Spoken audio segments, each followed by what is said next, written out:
So we have a very deep department: patient care, research, education, advocacy. These Badger Bytes are to display the cross-fertilization that occurs all the time in our department, and love it. So I'm going to turn this over to the good Dr. Brown. Heidi, all you, baby. All right. Good morning, everyone. I'm really excited about this morning's Badger Bytes.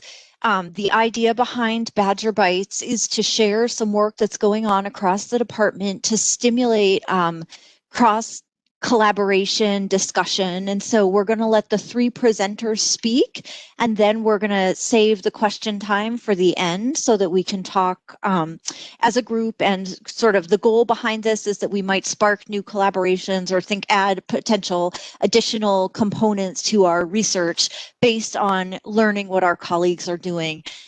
So we have three really excellent speakers this morning. First, we're going to hear from Dr. Jenny Higgins, who's a professor of gender and women's studies and OBGYN.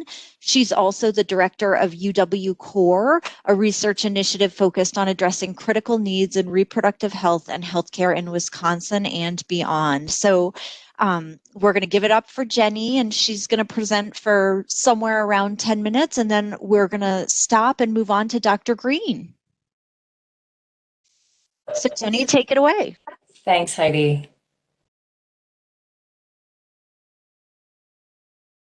All right. Good morning, everybody. I'm going to talk about sex for about 8 to 10 minutes. And even though we don't talk a ton about sex in OBGYN, our field would not exist without sex, right? And so we're going to really hone in on that. I also spent a lot of time thinking and talking about contraception and abortion, which are also related to sex, but I'm going to postpone more discussion of those topics till next week. This is this beautiful definition of sexual health by the World Health Organization.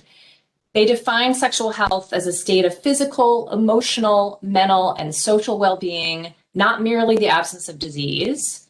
It requires a positive and respectful approach to sexuality and the possibility of having pleasurable and safe sexual experiences free from coercion, discrimination, and violence. And so these black and underlined parts of this definition are all the elevation of trying to promote sexual flourishing, right? And not just the absence of ill health.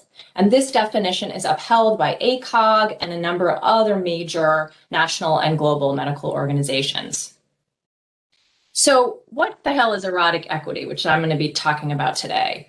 So this is this notion of, does everyone have equal and fair access to that full definition of sexual health? So I'm defining it here as people's access to sexual pleasure and well-being, including how social systems enable or fail to enable these positive sexual experiences. And let me give you an illustration of what I mean by this. So the orgasm gap is an example of this. And here I'm using gender as a lens, okay? So this bar chart is from a very good nationally representative study of orgasm frequency among hetero and queer cisgender folks. And I particularly want to draw your attention to this column of heterosexual women here and this column of heterosexual men here, with this white part of the bar representing people who say they always orgasm during their sexual experiences. And we see that 75% of hetero men say they always orgasm compared to only 1 in 3 women, which of course is no indication of anything that's physiologically wrong with cis women's bodies, but rather something wrong with the way we think about heterosex and gender in relation to sexuality. So that's an example of an inequity, right, around sexual well-being. But what about poverty and economic resources? One could argue that poverty is one of the biggest influences, right, on people's day-to-day experiences. But in general, we tend to really focus on sexuality as an individual level phenomenon as opposed to a structural one or a social one.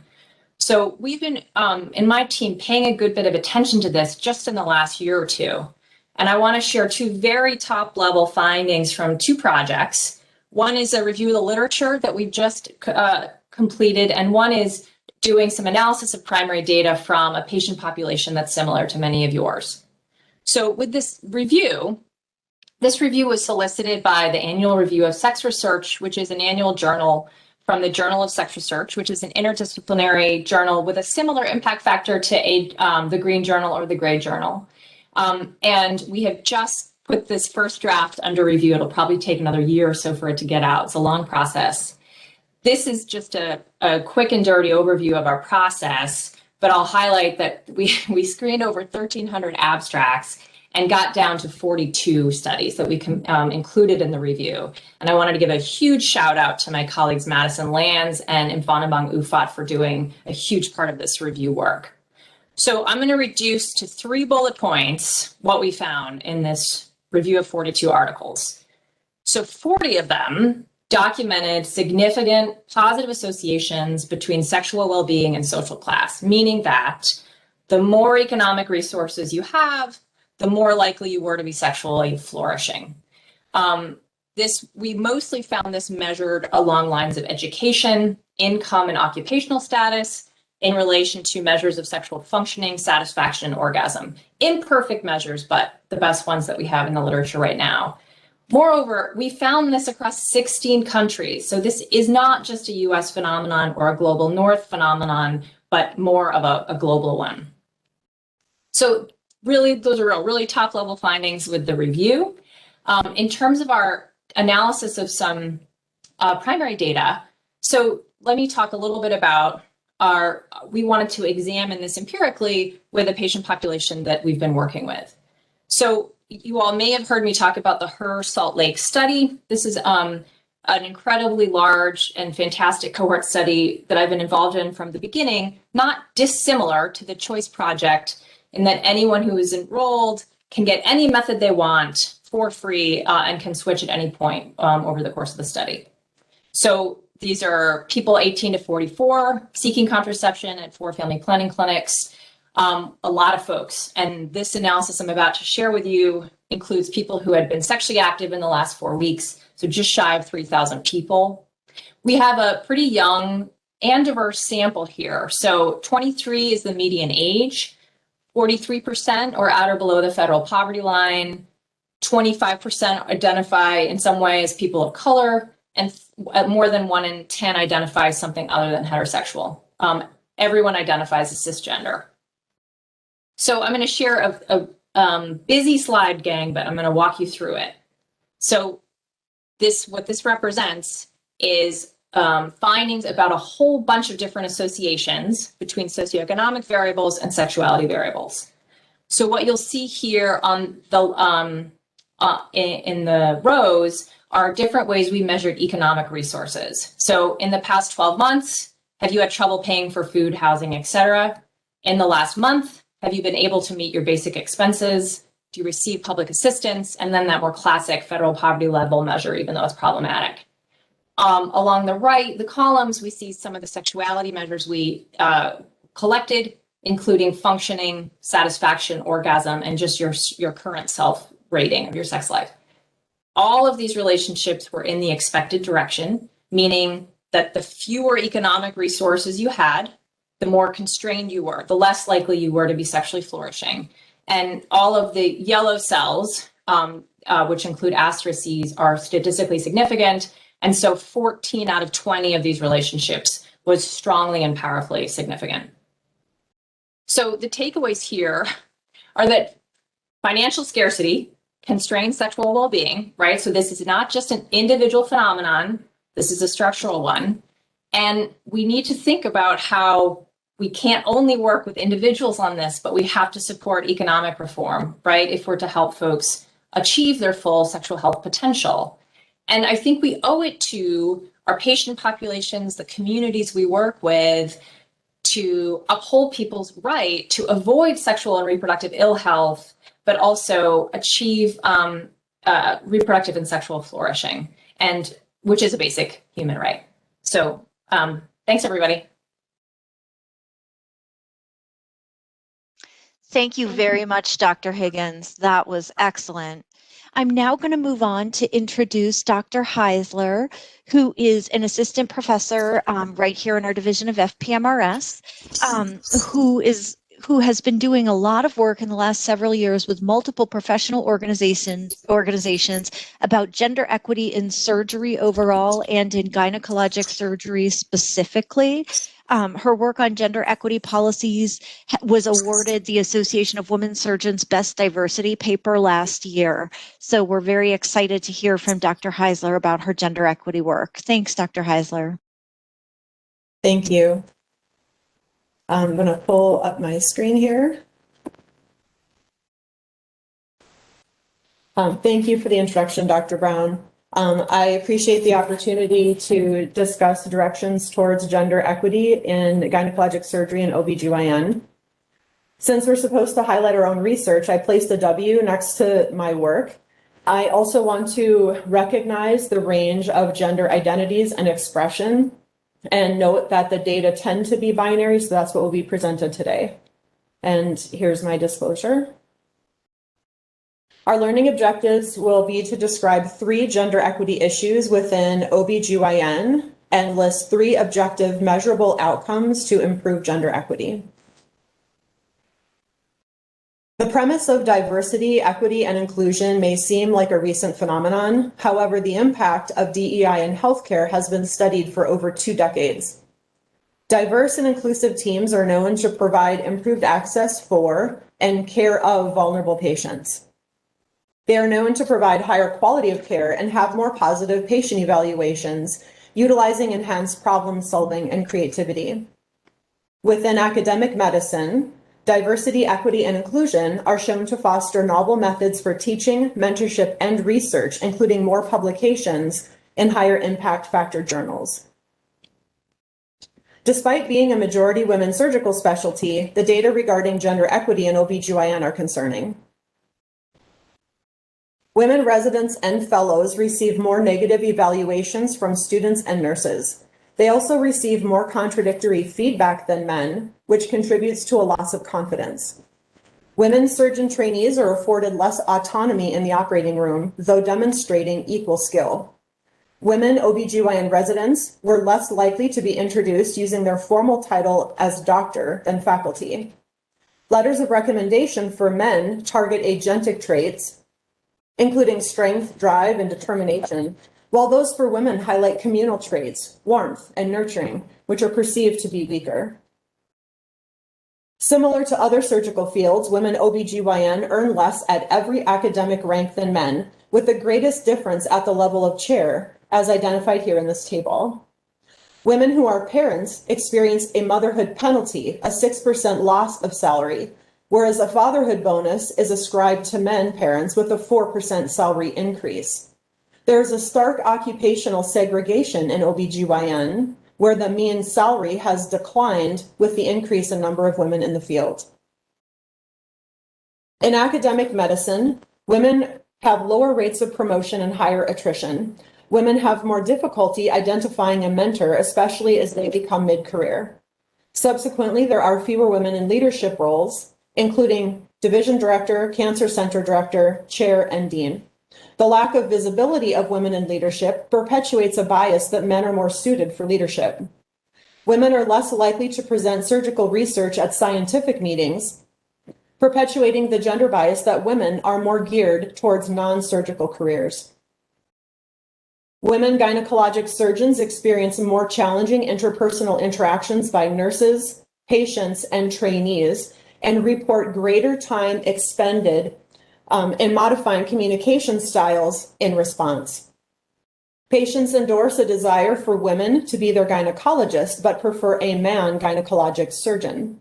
Discrimination and harassment were reported by 2/3 of women gynecologists surveyed, nearly all of it being gender-based and perpetuated by a senior colleague in the same organization 91% of the time. The data demonstrate a gender equity problem, but a simple solution has not been identified. Answers have historically centered on fixing women. One hypothesis: women are new to gynecologic surgery, so when there's more of them, they will automatically populate leadership roles. However, the number of women in leadership roles falls below what is expected based on representation ratios. In addition, more women begin a career in academic medicine than men, but face slower rates of promotion and higher rates of attrition. Another theory is that women don't aspire to be leaders. They rather work part-time so they have the time to take care of their children. Data demonstrate that men and women graduates both desire part-time employment at equal rates, highlighting a generational, not gender-based occupational shift. In addition, equal rates of men and women express interest in and commitment to leadership development, though a bias exists that men are more suited for leadership roles. Lastly, it has been suggested that women need to learn to be better negotiators, to be more assertive and direct in communicating what they want. However, when women exhibit these agentic traits, they actually experience a greater backlash from men and women. Gender equity is a systems issue, and we must approach the solution as an opportunity for innovation. As OBGYNs, we are well versed in advocacy of our patients. We can do this for our trainees, our colleagues, and ourselves. How do we do this? Well, in our daily work, we rely on data to drive best practices and optimize outcomes. Quality improvement initiatives mirror the tools required to create gender equity in OBGYN. When there is a poor patient outcome, a never event, the system activates a change cycle. A root cause analysis of the event is performed to understand the details of the event and what factors within the current system contributed to the event and the outcome. A new process for patient care, documentation, or communication emerges, and order sets are changed. Audit forms are created and outcomes are tracked with ongoing updates and transparency of the process. Once the optimal outcomes are achieved, the new process is publicized and new policies are crafted and enforced. Routine audits identify compliance with the new process and whether the measurable outcomes are consistently being achieved. If goals are not met, the change cycle is restarted again. This is a familiar process to all of us, one that moves the patient outcome from a punitive, physician-centric fault to one of an all-in, team-based process improvement opportunity. This is the same process for gender equity, as the status quo is no longer acceptable. We will assess the system status, identifying obstacles to and opportunities for gender equity. We will develop a plan of action with identified, clear, and measurable outcomes that will inform a plan. We will track outcomes and ensure we are achieving the goals we've outlined. We will create a culture that embraces, supports, and maintains gender equity.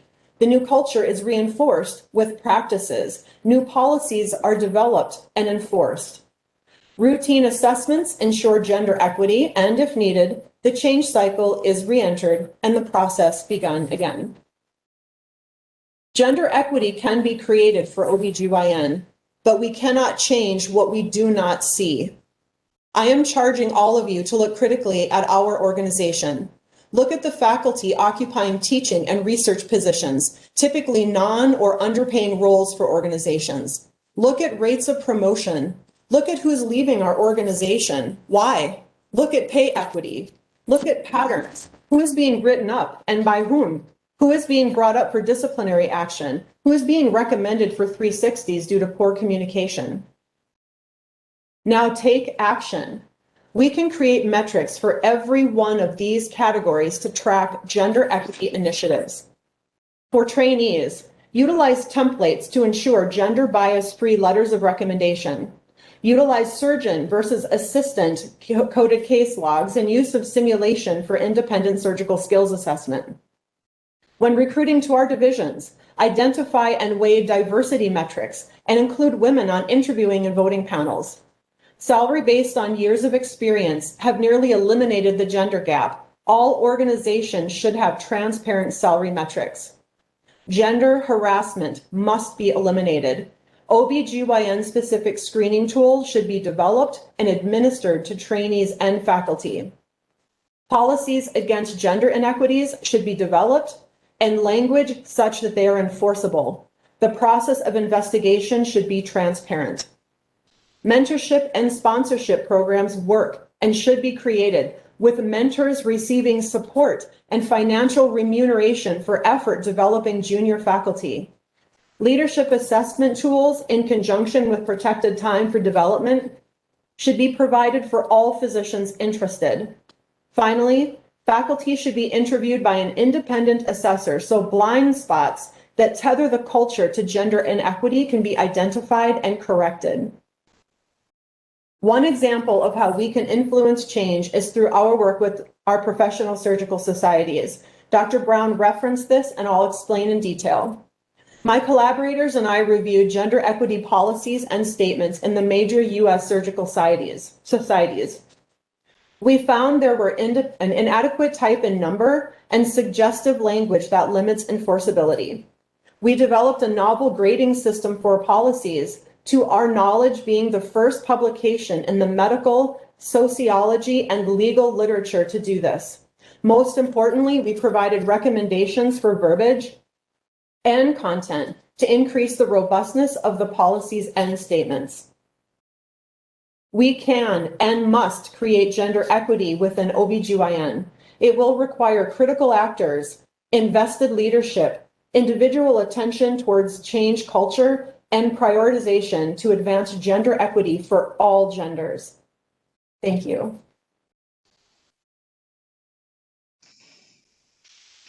Thank you very much, Dr. Heisler. Wow, I just want to open it up and say that these were three really remarkable presentations this morning, and we're so lucky to have all of these amazing researchers and clinicians in our department. I'm going to start by asking if anyone has questions, and if not, I have some questions.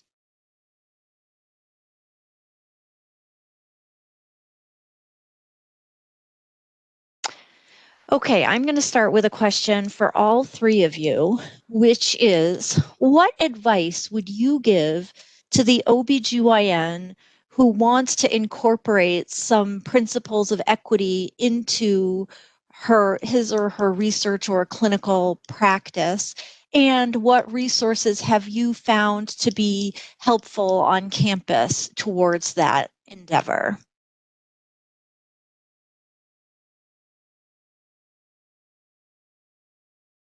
Tiffany or Christy, you want to jump in?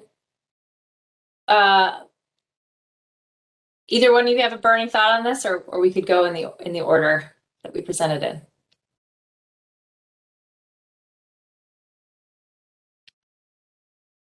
Go All right, ahead and start, Jenny. I'll go for it. You had posed this to us yesterday, Heidi, and it was a really thoughtful one. And I think this is so easy for me to say in my privilege as a social scientist as opposed to a clinician, but I think at a minimum, I would love for all of us to think not about health as an individual level issue, right? But as a structural one. And so I think sometimes we can get wrapped up in like, if I can just do this one thing with my patient or this one thing in how I deliver care, then I can like overcome these inequities. And I think that's really setting ourselves and our communities up for failure. So I think really deeply learning about and recognizing the sort of power structures in which these things occur, I think can be really useful. And I know, many folks on this call have attended like the YMCA's Racial Justice Summit training. Like that is a good example of something that helps bring us white folks into greater touch with like what these structures are, some of the ones that Tiffany had alluded to. So I think, I think there are a lot of amazing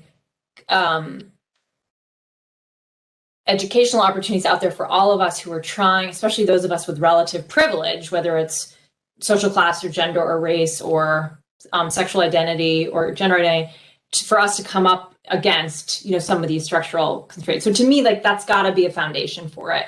So I'll pause there. What about you, Tiffany?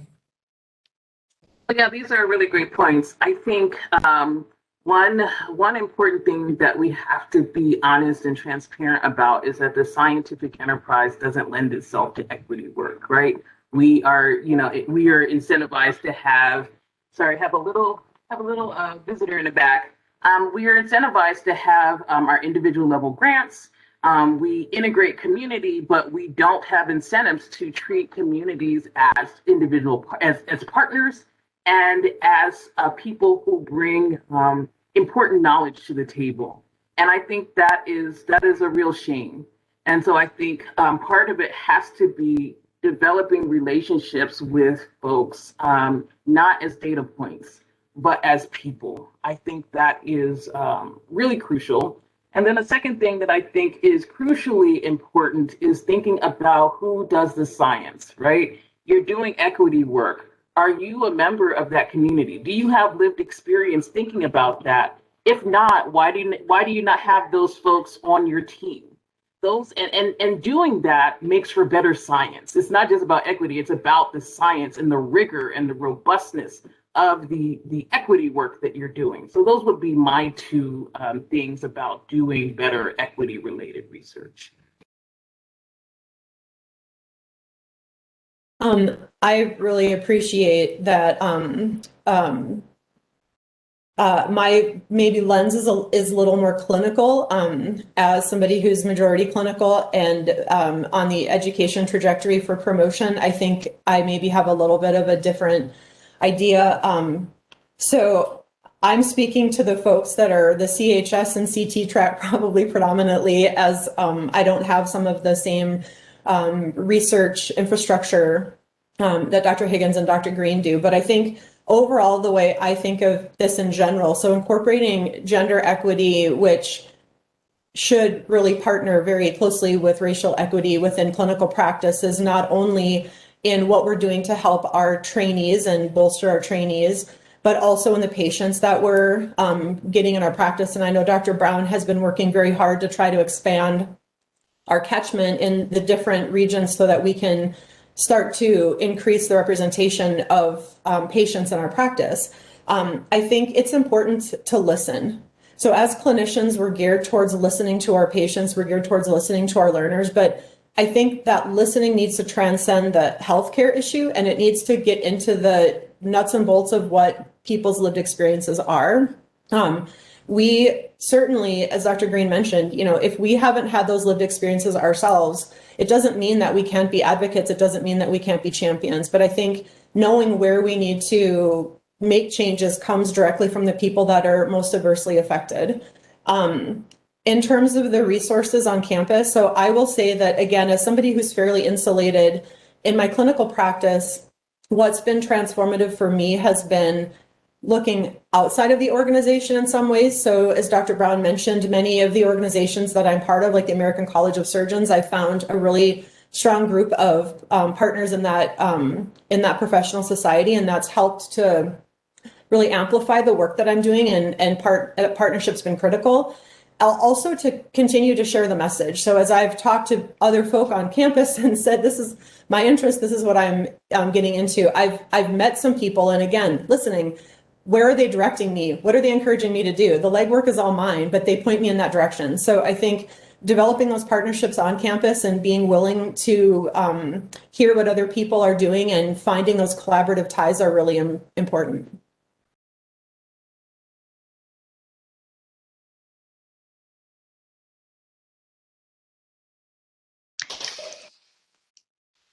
Hi, this is Dave. Can you hear me? Great. Yes, we can. I had a question. First of all, just this is amazing, and listening to the different ways that you're all going attacking this really important issue is really amazing. And I think that's the point of Badger Bytes, is to see how we're going after the same topic from different angles and find out ways we can collaborate and work together more. My question is for Jenny Higgins directly, which is because of a shared interest in sexual health and sexual equity. I never heard the term erotic equity. That is amazing, and I think it's a really important and good way to look at it. And all of you are talking about trying to change culture. And what I see in this area of erotic equity is, in terms of cancer patients, and how in men, when a cancer treatment affects sexuality and orgasm, it's suddenly an emergent issue. It's something that is in the first tier of what is scientifically examined. And the outcomes are right there for you to see. For women, that was never the case, and we're pushing hard to make it the case, but it's not typically at all. And so I know this is a tough question, but how do you change that kind of culture? Because it goes so deep in so many ways. And, you know, do you work on the drug companies? Do you work on the PIs? Because it's hard to change our entire culture. And this has been a frustration for me. I'm just curious your thoughts.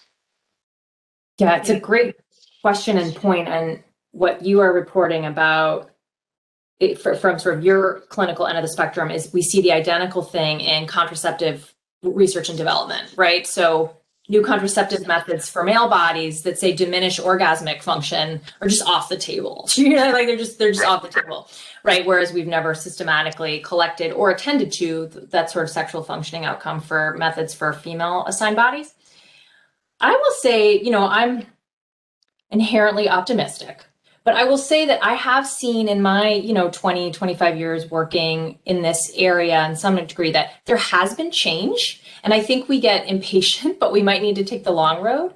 So I remember when I first was talking about sexual pleasure in relationship to women's contraceptives, and someone from this was at a conference, and someone from the CDC said something along the lines of like, we can't ask about sexual pleasure in our national surveys just because a few women talked about it in their living rooms, right? It's like, so that, you know, I remember it verbatim. I think it was like 10 or 15 years later that same team at the CDC was thinking about integrating questions on sexual pleasure, in part because we had started, several of us in working in this area had started building an evidence base to say it's not just interesting, but it's important and it makes a difference in the outcomes you all care about.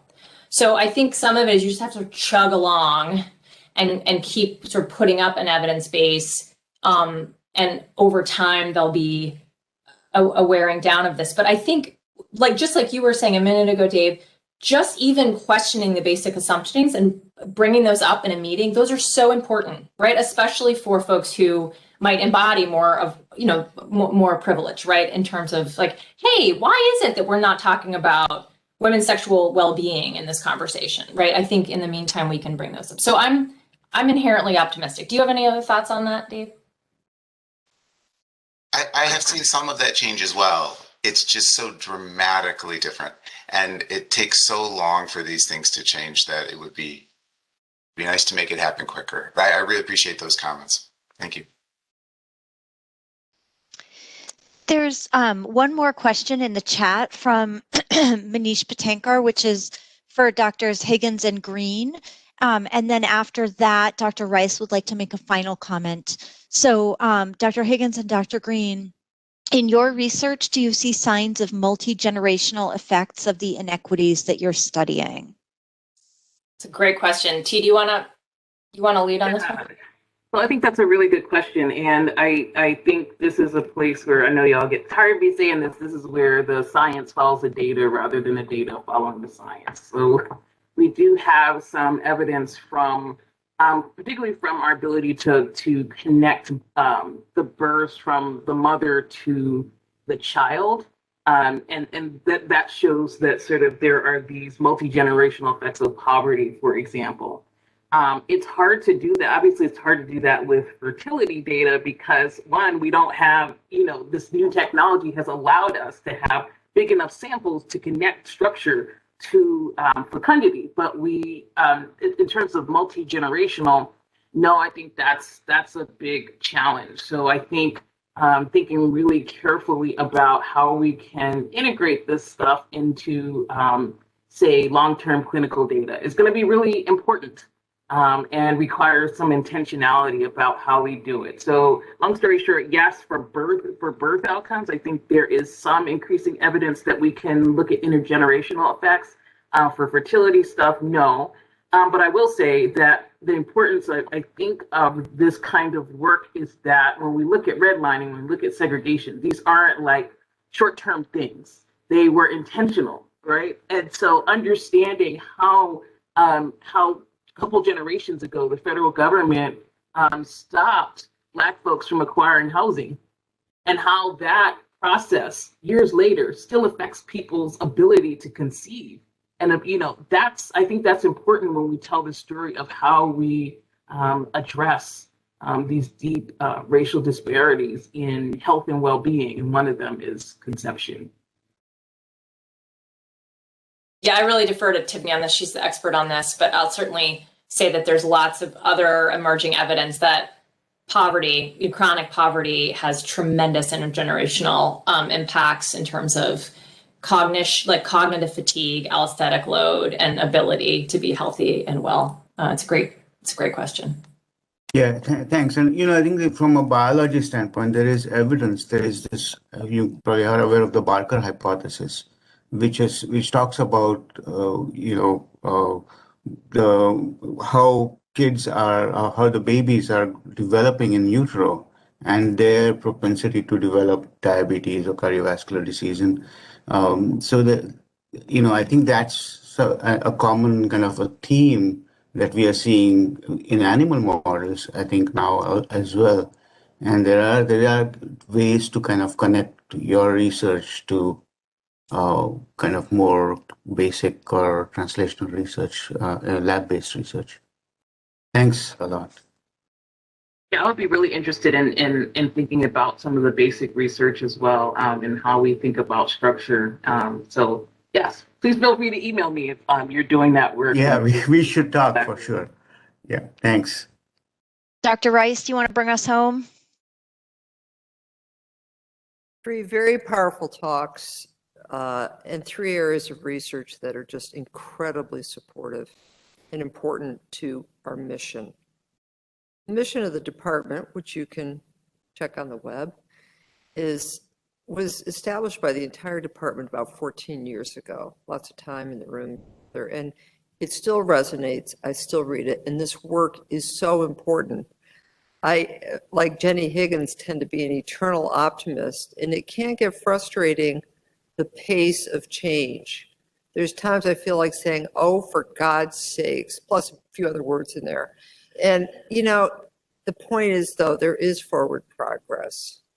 And it's the work that's represented here that makes that progress possible. We see it time and time again. You think about the work to maintain abortion care in the state of Wisconsin, it's all about the research around that really made a difference. And, it's easy to kind of get cynical and buried in your old world and get snarky, but no, there's no room for that, because it is our job to keep pushing the ball forward, even in the face of adversity. And that's where our village is extremely important, because if you feel yourself getting snarky, just gotta give Heidi a call, give Tiffany a call, Jenny, Christine, this is a rich department in terms of support, mentorship, and sponsorship. So a big thank you to the 3 speakers. And Dave Kushner, Dave, I hope you noticed that I'm following your lead with ending these conferences 10 minutes early. I'm all about wellness. That's one of my things. I'm all about wellness. Have a good day, you guys. I just want to say thank you guys. You did an awesome job. I feel so lucky.